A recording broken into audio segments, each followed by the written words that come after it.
la lengua, habla con toda franqueza, no anda gambeteando el lenguaje, ellos le llama plantar cara.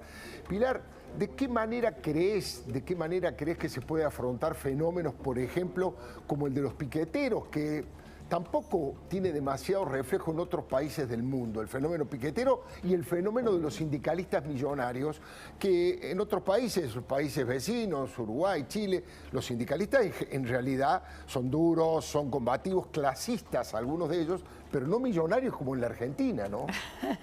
Bueno, cuando un sindicalista es millonario y además vive del sindicalismo, hay que hacerse unas cuantas preguntas sin ninguna duda. Pero es que todo el fenómeno tiene que ver con un populismo de izquierdas muy a la antigua. En realidad se están repitiendo esquemas del siglo XX, no del siglo XXI.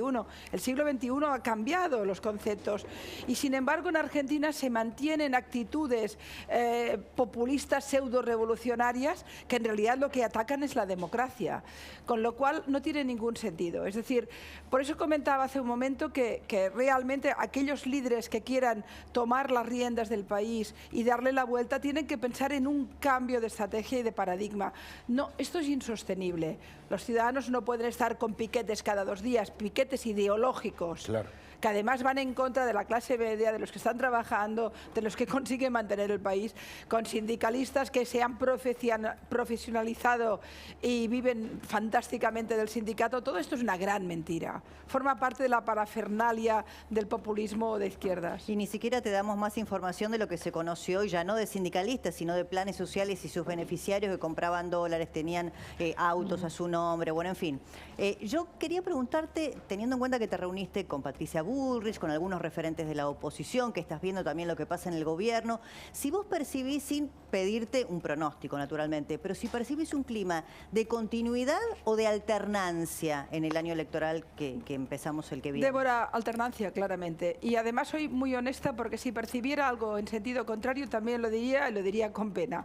Yo estoy percibiendo el mismo clima que percibí. Yo estuve en la campaña, estuve en Argentina cuando la campaña electoral que ganó Cambiemos, que ganó Macri, y respirabas un ambiente de mucha presión del kirchnerismo, de mucha dureza, pero también ahí había un ambiente de ahora toca cambio, toca sacarnos esto de encima, que realmente acabó pasando.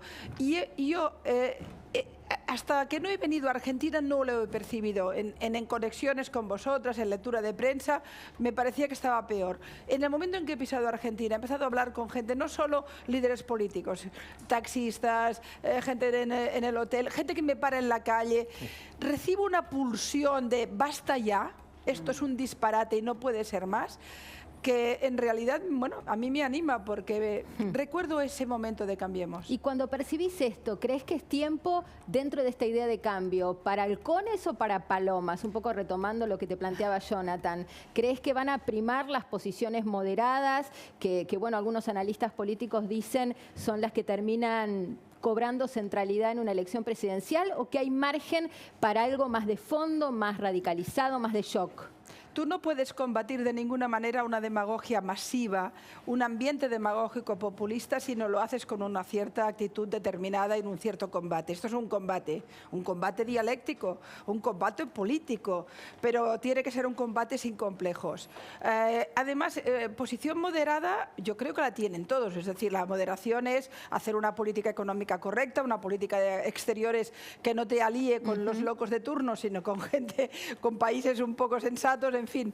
A mí me parece que la oposición precisamente tiene esa moderación globalmente, pero en cambio en lo que es el combate de las ideas es el momento de los guerreros, es el momento de la trinchera, porque están recibiendo una cantidad de mensajes distorsionadores, criminalizadores, demonizadores. Acabo de oír que llegan a decir que la oposición armó un atentado para matar a la presidenta, pero esto es de locura. Es decir, al final, ¿qué quieren? Que su gente linche a los diputados opositores, quieren eso. Están llamando a la violencia, porque eso me parece un llamado de violencia. Sin duda. Por tanto, yo creo que ahí hay que poner un verbo fuerte, un verbo valiente. Pilar, te voy a llevar a un tema ideológico, que hay una vocación de cambio en la mayoría de la sociedad argentina, está claro, pero desde que viniste en aquella oportunidad que ganó Mauricio Macri, hay una novedad desde el punto de vista ideológico, económico, que es la aparición de un sector autodenominado libertarios, la figura de Javier Milei, por ejemplo, o del propio, digamos, básicamente en las encuestas aparece con fuerza Milei. ¿Qué crees que económicamente debe esperar la Argentina o cuál es el discurso que debe primar? Un discurso, por supuesto, liberal desde lo económico, pero un poco más extremo como es el de Javier Milei, o una cosa más moderada como puede ser cualquiera que gane Juntos por el Cambio. Yo siempre huyo, a mí me preocupan mucho los populismos. Y de la misma manera que me parece un populismo atroz el de Cristina Kirchner, el del kirchnerismo globalmente, yo tengo la convicción de que el kirchnerismo, se lo decía el otro día Pablo Rossi con convicción, es la peor forma de peronismo. En este sentido creo que es una peor declaración. Y, por tanto, de la misma manera, según que populismos vinculados a sectores ya mucho más duros de la derecha, a mí también me preocupan porque tienden a tener soluciones simples a problemas demasiado complejos. Y además porque yo creo en el Pacto de la República. El Pacto de la República es la mesa de juego en la que nos movemos, donde la Carta de Derechos Humanos y de Derechos Civiles tiene que estar perfectamente cuajada.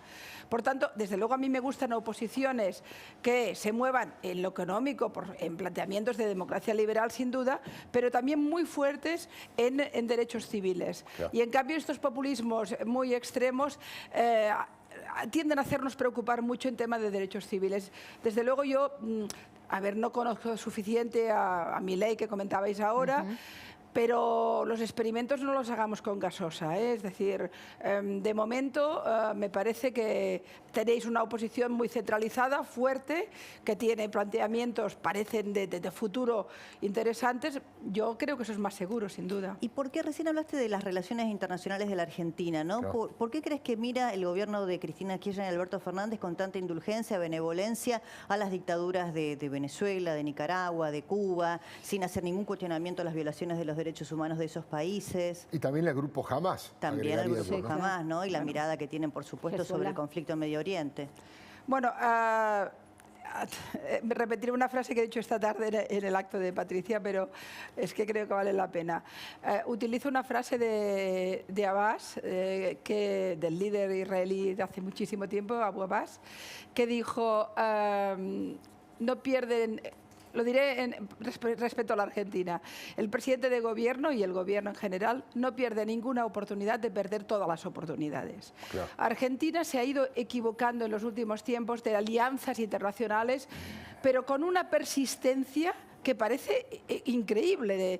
Es decir, tú no puedes plantarte en Rusia a las puertas de la guerra en Ucrania, que todo el mundo sabía que eso podía pasar, porque lo sabíamos los que vimos que Crimea ya era la antesala, y abrirle las puertas prácticamente a Argentina a Putin, y luego lo de China, y luego lo del eje bolivariano, lo de Hamás. Aquellos que levantan la bandera de Hamás, me gustaría verlos en Gaza.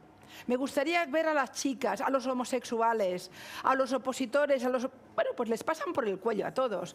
Es decir, ¿qué están defendiendo? Es una locura. Es lo que ha pasado en Brasil. Brasil, a mí Bolsonaro no me gustaba en absoluto. Pero Lula, quien primero lo ha felicitado es Hamás. Es que huyo de ese mundo. Es un mundo de extremos terrorífico en el cual no tenemos, el sentido común no tiene espacio. Es evidente que el eje bolivariano es un desastre. Considerar que Venezuela es un referente cuando destruye ese pacto de la República, los derechos fundamentales, es equivocarse mucho de compañero de viaje. Y desde luego el resto que te cuento. En el tema de Oriente Medio, si me permites un segundito, sí, es que además no se enteran de nada. Oriente Medio está cambiando. El discursito del Hamás y la yihad islamía y bla, bla, bla, bla, es del siglo XX. El siglo XXI tiene los acuerdos de Abraham. Israel está firmando pactos con países de la zona. Está a punto, muy pronto, de firmar un pacto con Arabia Saudita. El paradigma está cambiando. Y estos tipos no se enteran. Están siempre en el lado de los locos. Es incomprensible. Y en este sentido, pensaba en el presidente de la Nación, que está en una gira, la reunión del G20, que viene de Francia, que tiene como una suerte de función no quiero decir simbólica, pero de relaciones exteriores, y se planta ahí y parece haber encontrado ahí una suerte de justificación de su propia autoridad. Mi pregunta es, ¿qué lectura haces del presidente Alberto Fernández? ¿Cómo se ve a la distancia y cómo interpretás esta disociación que hay entre él y su vice, que es Cristina Fernández? Mira, respecto a su imagen exterior, yo creo que no estoy cometiendo ningún error si te digo que la tiene muy baja. Es decir, igual el hombre se ha impresionado porque Macron lo ha abrazado, pero es que Macron abraza a todos. Pero más allá de lo abrazó, Macron, sí, Alberto abraza a todos. Claro. Bueno, y Alberto quizá, no, pero Macron es muy francés y Sí, inmediatamente, claro. Sí, bueno, sí. y todos contentos. Pero es evidente que el presidente de la República Argentina se ha ido equivocando tanto que su imagen es la que es. Es decir, Argentina sufrió algunos de los escándalos vinculados al COVID más brutales del mundo. Es decir, es que ahí pasaron cosas terribles y eso se supo, se conoció, todos estábamos encerrados, todos teníamos la vacuna, se nos moría la gente y aquí estaban haciendo negocio con las vacunas y aquí han pasado cosas. Las imágenes del entierro, del funeral de Maradona fueron terroríficas para la imagen de Argentina, terroríficas. Después, el hombre buscando como alianzas a las peores dictaduras. Lo de Rusia no lo entendió nadie. ¿Pero qué hace este hombre ahora yéndose a abrazarse con Putin? Chao. Y cuando se fue a China, en China tienes que tener una relación comercial inevitable. Yo nunca estaré en contra de que vayas a China a hablar con el presidente chino, pero no hace falta que abraces el comunismo, es decir, y que le des besitos en la boca, no hace falta. No, además puso al mismo nivel al Partido Justicialista, lo comparó con el Partido Comunista Chino, con un nivel de ignorancia sobre la historia ideológica tremenda, además. Y obviando los miles y miles de prisioneros políticos y los asesinatos, obviando la dictadura brutal que ha significado. Sin duda. Claro, es que este hombre de verdad o no sabe nada de política internacional y va dando bandazos como una gallina que le han sacado la cabeza y clac, clac, clac, o no lo entiendo. Y respecto al tema de la polaridad con Cristina Kirchner, bueno, eso es bastante fácil de entender. Aquí hay alguien que manda, que es Cristina Kirchner, y tiene su siervo. Y el siervo ha decidido hacer de siervo, porque Alberto Fernández podría haber dicho, soy el presidente, y marcar. La presidencia es muy importante en un país, muy importante. La puedes llenar de contenido o no, pero en política no existe el vacío. Si tú no llenas, llenan otros. Cristina llena, llena, llena, y el otro va adelgazándose. Pero eso es culpa suya, solo suya. Es impresionante la capacidad, la didáctica que tenés para explicar este fenómeno sumamente complejo y bueno, eso despierta obviamente un tremendo y un gran interés. Te llevo un poquito, aunque creo que no es tu especialidad, pero al tema económico, insisto con ese tema. Hay un sector de Juntos por el Cambio que está a favor, por ejemplo, de privatizar Aerolíneas Argentinas y un sector que no opina lo mismo y dice que lo que hay que hacerla es eficiente a la empresa del Estado. ¿Qué miraste? Puse Aerolíneas, pero simplemente como un ejemplo de algunos rasgos de la política económica que se podría llevar adelante a lo mejor si gana Juntos por el Cambio, por ejemplo, en el 2023. No me puedo mojar demasiado porque realmente es el terreno que conozco menos y en este sentido escucho más que hablo. Pero sí que hay una experiencia en las democracias que está muy clara. Aquellas democracias que tienen estados que no se lo quedan todo, sino que permiten que la economía funcione, se mueva y que vaya sola, son los que funcionan mejor. Cuando el Estado se convierte en una cabeza enorme, que lo controla todo, con unos piececitos muy pequeños, es cuando va mal. Yo creo mucho en los estados ligeros, que se meten poco en lo económico porque permiten que la economía fluya, evidentemente, y sobre todo que no tengan grandes zonas subvencionadas, porque eso nunca funciona. Es decir, el concepto de la subvención, el Estado ¿qué tiene que hacer? Crear los mecanismos para que tengas la caña de pescar. No dar el pescadito, que eso es el voto cautivo, pero que nunca sirve para nada. Y en este sentido, privatizar, no privatizar, depende. Normalmente es mejor, si tienes una empresa pública que funciona y está saneada, quedártela. Y si no está, ver cómo se resuelve y privatizarla. Eso siempre puede ser ambivalente. Pero que dejen la economía, es decir, el modelo alemán El modelo alemán es muy poco intervencionista. No hace falta, ya funciona el país y funcionan las instituciones. Por cierto, si me permitís, sí, ¿cómo no? cada vez que aquí van diciendo las derechas y las izquierdas súper, pues mire, uno de los mejores líderes del mapa mundial ha sido Angela Merkel, que creo que un poco conservadora era. Al final, ser de derechas o de izquierdas es poco importante. Lo importante es que seas un buen gestor. Que respetes los derechos institucionales y los derechos democráticos. Y entonces ya hablaremos de qué ideas tienes. Pero esto de que... Y además, quiero recordar algo fundamental. Las derechas han tenido momentos en la historia con mucha sangre, son las dictaduras de extrema derecha. Y las izquierdas han tenido momentos en la historia de mucha sangre, las dictaduras de extrema izquierda. No vale levantar la banderita de la maldad de la derecha y hablar de Pinochet y no levantar la banderita de Stalin que les corresponde, sus muertos y sus prisioneros. Al final lo que queda es la sensatez en política, hacer bien las cosas, intentar intervenir lo mínimo. Los representantes políticos son gestores de lo público, no son sus amos, no son sus propietarios. Tiene que conseguir que eso fluya, funcione, no dirigirlo todo. Ahora, Pilar, vos venís con frecuencia a la Argentina, sos española, y vos sabés que hay una particularidad en estos últimos 2 años en la Argentina, que son los padres llorando porque sus hijos se van a vivir al exterior, muchos de ellos a España, también una cuestión idiomática, y porque además hay muchos descendientes de españoles en nuestro país y tienen la posibilidad entonces de viajar con papeles. ¿Qué ves de los jóvenes, ¿no?, con este desencanto, con los gestores que no le resuelven justamente sus expectativas de vida?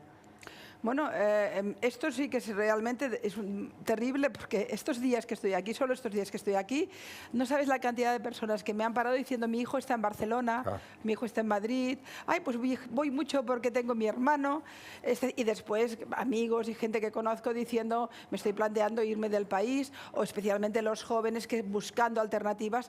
Pero es que tiene lógica, porque ellos saben que están en un gran país, que seguro que aman muchísimo, pero que no les da expectativas. La sensación de que Argentina no le da la vuelta a esas permanentes miserias endémicas que tiene, que tienen que ver con la mala gestión, con la corrupción sistemática, con la pobreza en un país con tanta riqueza, hace que muchos dejen de creer en la política y en sus representantes. Y luego los jóvenes, que se mueven mucho en redes, son muy sensibles a la demagogia. Tal cual. Muy sensibles, quiero decir que han escuchado 1000 veces a Cristina Kirchner o al otro y ya saben que miente. Y a diferencia de otras edades, estos ya no lo aguantan. ¿Y sabés qué, Pilar? En las últimas horas recuerdo a Fidanza, que es analista político, que tiene una consultora de opinión, relevando una muestra muy grande, muy representativa, y básicamente la conclusión que más le llamó la atención es que el segmento más joven, incluso chicos que están por debajo de los 18 años, ponele entre 16 y 29, descree de la democracia. Eso es gravísimo, ¿no? Es gravísimo. Le parece que la democracia es algo, no quiero decir irrelevante, pero por lo menos superfluo en términos de las posibilidades de resolución de problemas. Le impactó mucho ese dato porque es también una novedad. Bueno, porque el sistema ha sido tan corrompido, se ha convertido en un régimen tan corrupto que piensan que eso es la democracia. Y como nadie está trabajando una cultura democrática de otra naturaleza, sí, para mí la democracia es Luciani. Es decir, pero ellos no ven eso. Ellos ven que el que llega al poder hace lo que le da la gana, roba lo que le da la gana, no le pasa nada, encima si alguien lo quiere juzgar, no sé qué. ¿Qué tipo de cultura democrática está dando a sus jóvenes el propio kirchnerismo? Si tú entras en las instituciones y las perviertes, lo que queda es la pura contaminación. Y los jóvenes que se mueven en redes, que son muy ágiles, que no se creen a nadie. El drama es que ahí pagan justos por pecadores, porque aquellos que quieren hacer un servicio público son tildados de lo mismo de aquellos que lo pervierten. A mí no me parece extraño, además es un fenómeno en todo el mundo, pero fíjate, estoy convencida que en los países que funcionan mejor democráticamente ese dato es más pequeño. Claro. Pero es que aquí, claro, ¿en qué vas a creer? Además, Pilar, bueno, conoces muy bien esta historia circular, este círculo tristísimo que es aquellos abuelos que vinieron de España buscando, entre comillas, hacerse la América, buscar un futuro por las dificultades que estaba atravesando España. Esos abuelos lograron crecer, producto del esfuerzo, el mérito, cosa que el kirchnerismo y los populismos también destruyen porque no hay salida individual, tiene que ser una salida colectiva y empujada por el Estado. Lograron que sus hijos fueran profesionales o pudieran construir una vida digna, y sus nietos, los nietos de aquellas abuelas que llegaron de España, son muchos de los que están volviendo a España, a la tierra de sus abuelos, a buscar un futuro. Es tremenda ese círculo, ¿no? Porque el drama es que los jóvenes tienen claro que van a vivir peor que sus padres. Claro. Claro. Y eso normalmente siempre es al revés, es decir, tú vas creyendo que se va avanzando, se va evolucionando, y por tanto las perspectivas que tú has creado, las posibilidades que has creado son para tus generaciones siguientes. Pero esta generación siguiente mira alrededor y dice, voy a vivir peor que mi papá. Y voy a tener que deshacer el camino y hacer lo que hacía el abuelo. Y tiene una lógica, es una lógica perversa, pero la tiene porque, claro, ¿qué le estás dando? ¿Qué posibilidad? Por eso yo decía que es tan importante que aquellos que quieran dirigir el país piensen no en las siguientes elecciones, sino en las siguientes generaciones. El plan tiene que ser, y quien llegue a la Casa Rosada no lo va a resolver en 4 años, esto ya te lo digo, o en una legislatura. Deshacer todo este lío va a costar mucho. Lo que espero es que la gente le dé confianza a la voluntad de un cambio de paradigma. Sí, está por un lado... Perdón, Alfredo, no no sé por si favor, querías adelante. hablar, pero pensaba que en todo lo que estás contando está implícita la cultura del trabajo, ¿no? Creer que el trabajo es el mecanismo de ascenso social, de consecución de objetivos materiales, etcétera, y eso, bueno, lamentablemente lo hemos perdido. Y también pensaba en un país con una inflación que acumula el 100% en un año punta a punta. ¿Cómo se ve eso cuando uno viene de una situación de, entre muchas comillas, normalidad? No, esto es absolutamente imposible de entender. ¿Cómo se llega ahí? ¿Cómo se puede vivir de esa manera y qué perspectivas tiene eso? Pero claro, es que acabo de escuchar que la ministra, me parece que del Trabajo, sí, le interesa más el Mundial de Fútbol que la inflación, con lo cual yo ya es para decir, ¿dónde me suicido, digamos, ¿no? Porque ya es que no hay más. ¿Y por qué le interesa el Mundial de Fútbol? Hablemos un momento de ello. Sí, porque están tan obsesionados en quedarse ellos la República. Ellos son Argentina, ellos son la patria, ellos son el pueblo, y si gana el pueblo, Argentina, y la patria, el de fútbol, el mundial, ellos son el mundial. Es un intento de, bueno, de quedarse el triunfo, que será un triunfo de todos, si se da, y que es un esfuerzo colectivo de un país que en el fútbol tiene grandes jugadores. Bueno, ustedes Messi, son la tierra de Maradona, de Messi, de Di Stéfano. Claro, es que Argentina es impresionante, ¿no? Bueno, Messi era un poco catalán, déjeme que le diga, pero sin duda. lo ayudamos un poquito, pero él nos dio muchísima gloria, hay que decirlo. Yo soy del Barça, sin duda.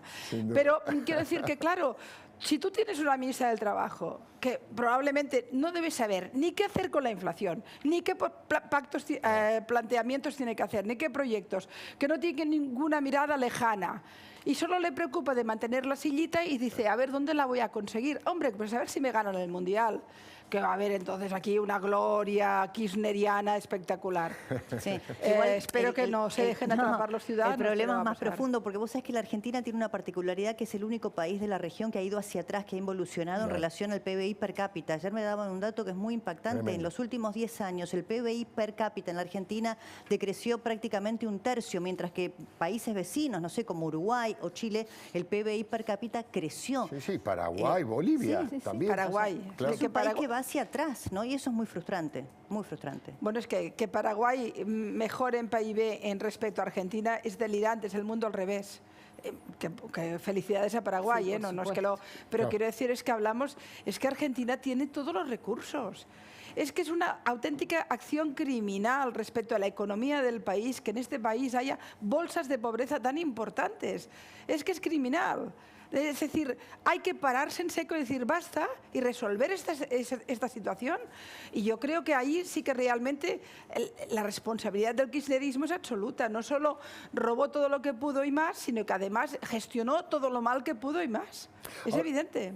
Ahora, está clara cuál es tu definición del kirchnerismo, el daño que ha hecho, el peor peronismo. Yo le llamo el kirchnerismo como enfermedad infantil del peronismo. Pero la pregunta es sobre Macri. ¿Cómo crees que la historia argentina lo va a ver a Macri dentro de algunos años? ¿Cuál es el balance, tomando distancia ya de su gobierno, que se puede hacer? Y con ese balance, si es que tiene alguna chance de volver a ser presidente. No lo sé, sinceramente, y me imagino que si Macri hiciera el paso y dijera que él quiere ser candidato, nadie lo dudaría en su partido, sin duda, ¿no? Pero es evidente que Macri tiene ahora la mochila de los últimos tiempos de su gobierno, que es una pesada carga. Claro. Pero, sin embargo, yo creo que la historia tiende a ser benévola con los errores y, en cambio, elogiosa con las grandezas. Lo importante de Macri fue la convicción de que podía cambiar a Argentina. A mí me parece que es lo más importante. De golpe llegaba una persona que no tenía necesidad de hacer el servicio público que significa la presidencia, que se metió en un quilombo, dicen ustedes, en un lío considerable, porque resolver eso, después de los años del kirchnerismo, que lo habían pervertido tanto todo el mundo judicial, todo el mundo funcionarial hinchado que había, la situación económica, meterse en ese lío, es evidente que iba a fracasar. Igual también fracasó porque además hizo cosas mal, pero es que realmente era un trabajo de titanes. Pero yo valoro en Mauricio Macri la voluntad de ponerse de pie y decir, esto voy a resolverlo. Hay una manera de darle a Argentina una salida gloriosa. Y esa mirada alta, ese horizonte lejano de Macri lo honra profundamente. Fue el hombre que realmente intentó cambiar el paradigma del país. Y yo creo que la historia tiene que ponerlo en esa situación. Con el tiempo vas rescatando presidentes. Yo creo que, por ejemplo, Argentina no ha sido suficientemente benévola con Alfonsín. Sí. Y fue un tipo importante. Y como él, tantos otros. Es decir, la historia tiende a relativizar los errores, pero estamos aún demasiado cerca del presente.